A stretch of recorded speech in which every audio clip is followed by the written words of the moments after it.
இப்போ நம்ம இந்த சிறுகளத்தூர் ஊராட்சிக்கு வந்திருக்க காரணத்தை சொல்கிறதுக்கு முன்னாடி உங்களை தேடல் வலைவலிக்கு வரவேற்கிறேன். இருக்கிற இடத்துக்கு அவுட்டர் ரிங் ரோடு வழியாக மாதா இன்ஜினியரிங் காலேஜ்லாம் தாண்டி வந்தீங்கன்னா வந்துடலாம். அப்படி எந்த இடத்துல தான் நீ இருக்கிற அப்படின்னு கேட்டிங்கன்னா, நம்ம இருக்கிறது செம்பரம்பாக்கம் ஏரி.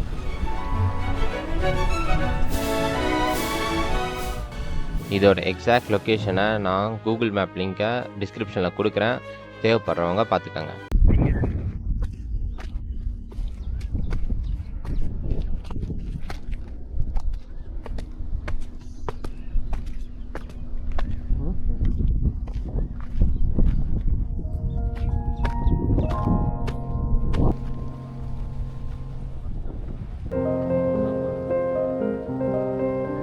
அப்படியே இந்த இடத்த சுற்றி பாருங்களேன், எவ்வளோ அழகாக இருக்குது. கிட்டத்தட்ட ஒரு கடல் மாதிரி இருக்குது.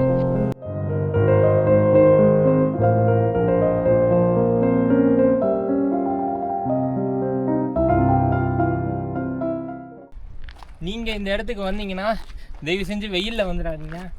ஏன்னா இங்கே நிற்கிறதுக்கே இடம் இல்லை, நிழலும் சுத்தமாக இல்லை. அப்படியே போயிட்டே இருக்க வேண்டியதாக இருக்குது. வெயில் அதிகமாக இருந்தால் தண்ணி கண்டிப்பாக கொண்டு வந்துடுங்க, இல்லைனா மயக்கம் வந்துடும் கண்டிப்பாக. இப்போ அப்படியே கிளம்பி பக்கத்தில் இருக்க பிடபிள்யூடிக்கு போக போகிறோம்.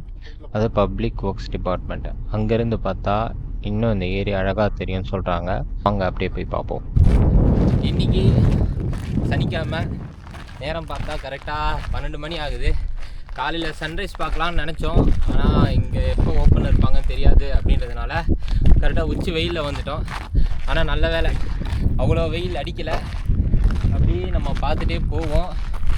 ஏதாவது அழகாக இருந்துச்சுன்னா உங்களுக்கு காட்டுறேன்.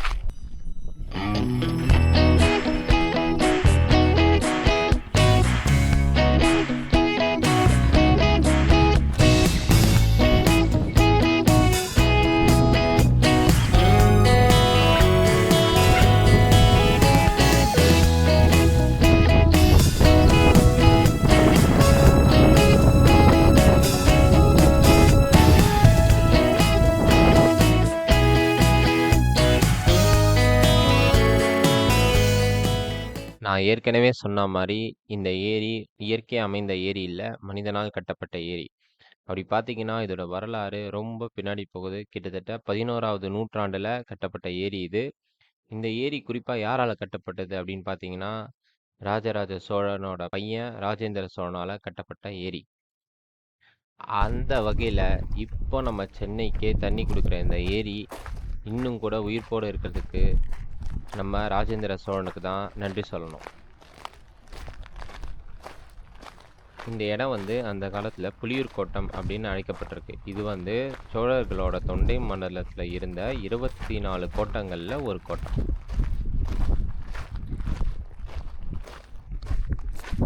இந்த வரலாறுலாம் விட்டுட்டு இந்த ஏரியோட அழகை ஒரு வாட்டி அப்படியே பார்த்துருவோமா? அப்படியே சுற்றி பாருங்கள், நானும் உங்களோடைய பார்த்துட்டே வரேன்.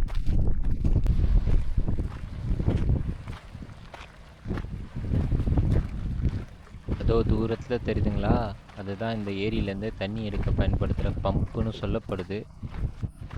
ஏரியை என்னால் முடிஞ்ச அளவு திருப்தியாக காட்டியிருப்பேன்னு நினைக்கிறேன். அப்படியே இந்த அங்கிள் சொல்கிற சில தகவல்களை கேட்டு வரீங்களா?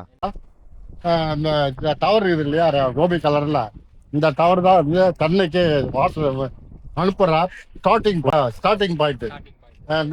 அங்கேருந்து கேட் வால் கீழே ஜல்லி மாதிரி இருக்கு பாரு, ஜாலி. அதுல 4 பாயிண்ட் இருக்குது, 4 பக்கமும் இருக்குது.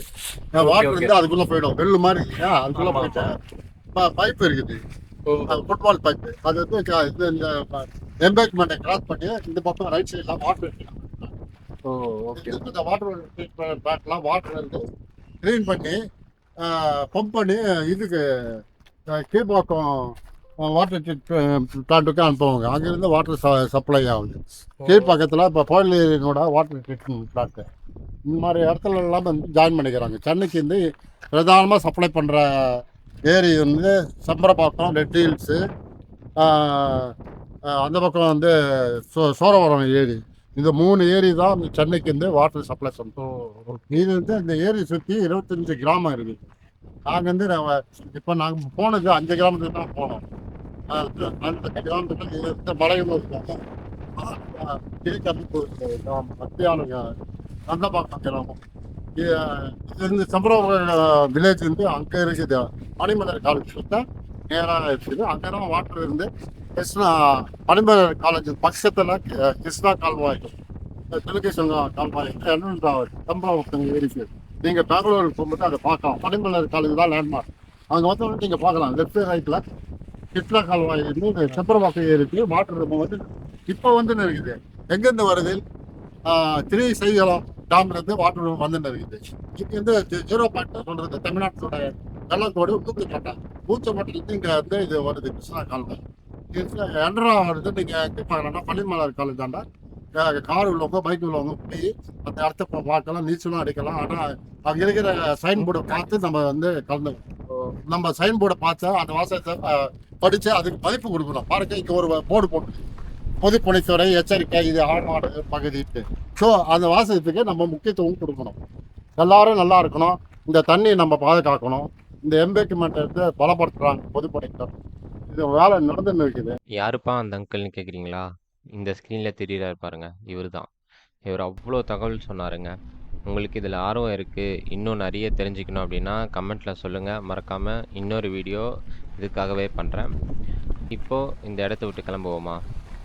இந்த ஏரிக்கு ஒரு நன்றி சொல்லிவிட்டு அப்படியே இந்த இடத்த விட்டு நாங்கள் இப்போ கிளம்புறோம். இந்த காணொளி உங்களுக்கு பிடிச்சிருந்தா மறக்காமல் லைக் பண்ணுங்கள். நம்ம சேனலுக்கு சப்போர்ட் பண்ணணும்னு நினச்சிங்கன்னா சப்ஸ்கிரைப் பண்ணுங்கள். அடுத்த காணொளியில் சந்திப்போம். நன்றி.